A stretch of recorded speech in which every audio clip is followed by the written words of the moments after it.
अब हम आपको कर्नाटक में कांग्रेस सरकार की उस योजना के बारे में बताएंगे जिसके तहत वहां की सरकार, कांग्रेस की सरकार जो है, गरीब अल्पसंख्यकों को ऑटो रिक्शा और टैक्सी खरीदने में 50% की सब्सिडी देगी। यानी गाड़ी की आधी कीमत सरकार देगी और बाकी की आधी कीमत चुकाने के लिए भी सरकार लोन देगी।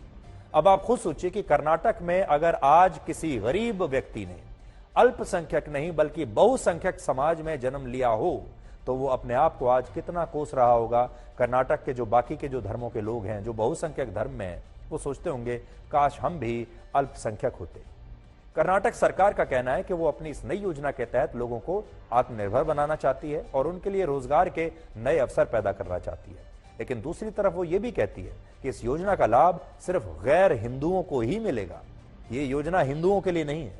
यानी अगर कोई व्यक्ति हिंदू है, चाहे कितना भी गरीब है, चाहे उसके पास कोई पैसा नहीं है, तो उसे सरकार ऑटो रिक्शा और टैक्सी खरीदने पर सब्सिडी नहीं देगी। लेकिन अगर कोई व्यक्ति मुस्लिम समुदाय से है या फिर ईसाई है, जैन है या बौद्ध धर्म से है, तो इन लोगों को सरकार की तरफ से ऑटो रिक्शा और टैक्सी खरीदने पर 50% की सब्सिडी मिलेगी।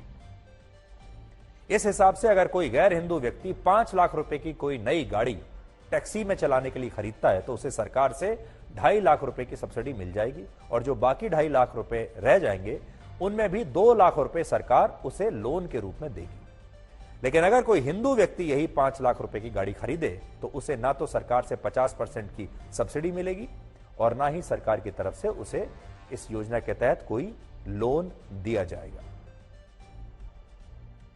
कर्नाटक के हिंदुओं को बैंकों में ही लोन के लिए धक्के खाने होंगे और उनके लिए कोई सब्सिडी भी नहीं होगी। लेकिन जो गैर हिंदू हैं उन्हें 8 लाख रुपए तक के ऑटो रिक्शा और गाड़ी खरीदने पर 50% की सब्सिडी और इसके तहत अतिरिक्त सरकारी लोन की सुविधा भी मिलेगी। इसके अलावा कर्नाटक के अल्पसंख्यक वर्ग में भी इस योजना का लाभ सबसे ज्यादा या तो मुसलमानों को मिलेगा या फिर ईसाई धर्म के लोगों को मिलेगा।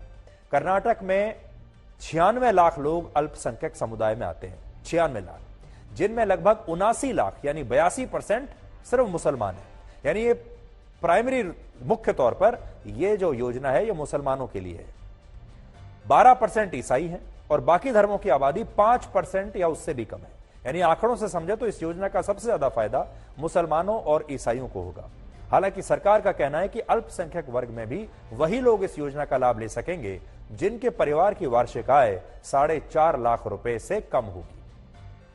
अब सोचिए कर्नाटक में ऐसे कितने हिंदू परिवार होंगे जिनकी वार्षिक आय इससे कम होगी, लेकिन उन्हें भी फिर भी इस योजना का कोई लाभ नहीं मिलेगा और इसका कारण सिर्फ यह होगा कि वो लोग हिंदू हैं।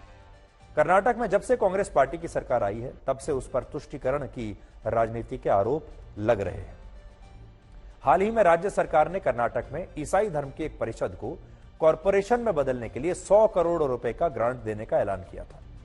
इसके अलावा वक्फ बोर्ड की संपत्तियों के संरक्षण और उनके सुधार के लिए कांग्रेस की सरकार ने 20 करोड़ रुपए देने का ऐलान किया है। और यह स्थिति तब है जब भारत के बाकी राज्यों की तरह कर्नाटक में मस्जिदों का नियंत्रण सरकार के पास नहीं है बल्कि वक्फ बोर्ड के पास नियंत्रण है। यानी मस्जिदों में जितना भी पैसा आता है इससे सरकार का कोई लेना देना नहीं, ना हिसाब किताब सरकार के पास है, फिर भी सरकार वक्फ बोर्ड को और पैसा दे रही है। दूसरी तरफ मंदिरों का नियंत्रण केंद्र और राज्य सरकारों के पास है और मंदिरों में जो चढ़ावा आता है उसमें सरकार का सीधे तौर पर कंट्रोल होता है। फिर भी सरकार को मंदिरों से जितना पैसा मिलता है उतना वो मंदिरों के वार्षिक बजट के लिए उन्हें नहीं देती।